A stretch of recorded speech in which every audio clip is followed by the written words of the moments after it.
Hey everybody, this is a video on falling a tree. I was asked a question. I told them I'll make a video because I'm not good at writing directions. If I were to cut this tree, without a doubt it's going to fall on that old hen house right there, like I care. But anyway, that could be your home. I would hire a professional if I wanted to save anything, because I don't climb anymore. My climbing days are over. I'm not quick enough. I'd kill myself. Of course, the safest way, even if it's hollow and has a crack, is a pair of spikes in the belt and go up there and take some of the weight out of the top. But that necessarily, if that tree can fall safely without falling on a building, you can do this.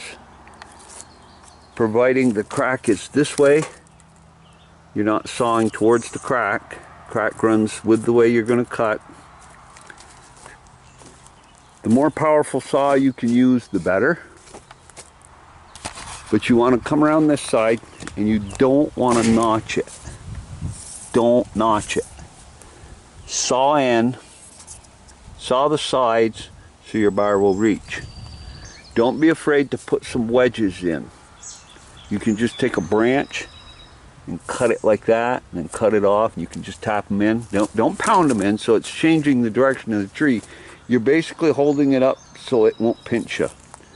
Then when you get done on this side, what you feel you're comfortable with, knock those wedges out.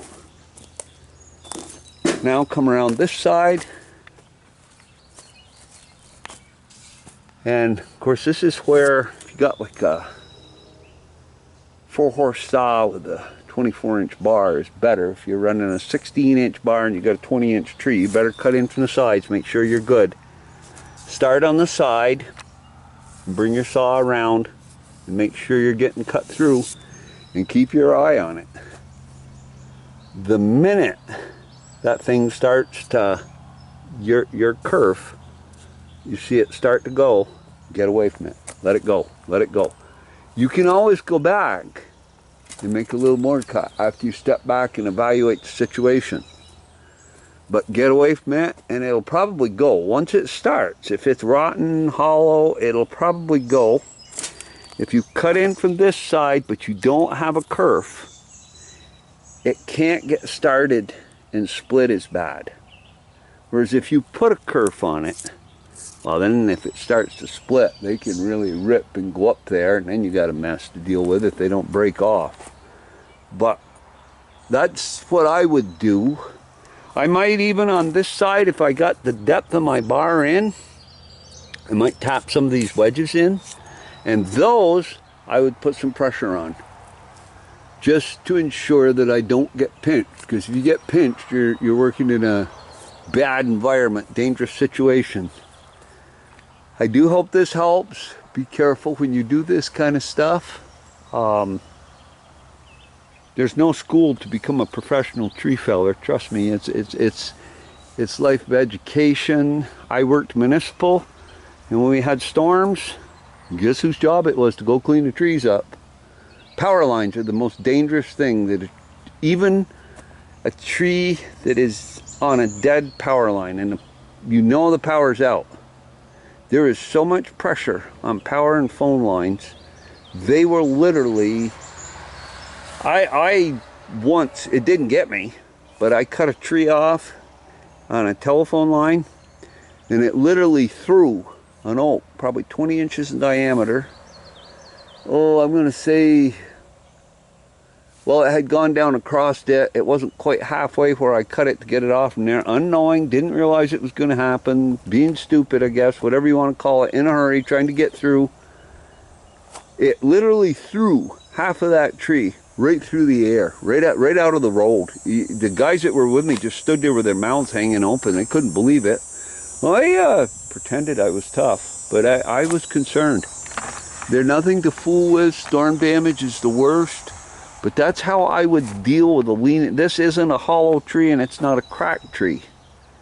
Those don't add, you know, this in here being solid, I got the heck right out of it. And I just saw it went and it'd break itself off when it went. But a hollow tree can, with that split in it, can start to go on you, and it can go right up by you in a hurry. And then they tip over on the ground, and sometimes they're caught on the stump and they're up off the ground. Anyway, I hope that helps. Right now, if I cut that tree, I'd drop it on tan house. No problem at all. I could do that so easy. I'm not gonna cut it because these are kind of make a lot of shade around the mill. Been in the 90s here this past week. It's a little on the warm side. Anybody that wants to add their input in the comments, feel free.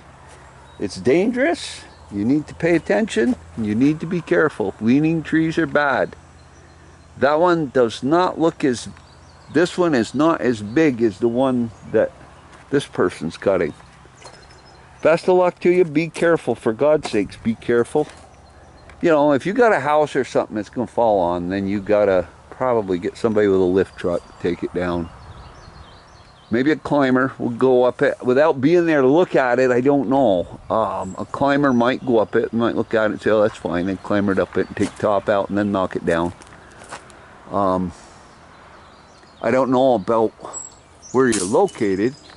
To lay one on the ground without cleaning it up is not very expensive here. They'll come in and they'll do it. A couple $100, they'll put one on the ground for you. If they got to clean it up, then it's expensive, especially when it's hot.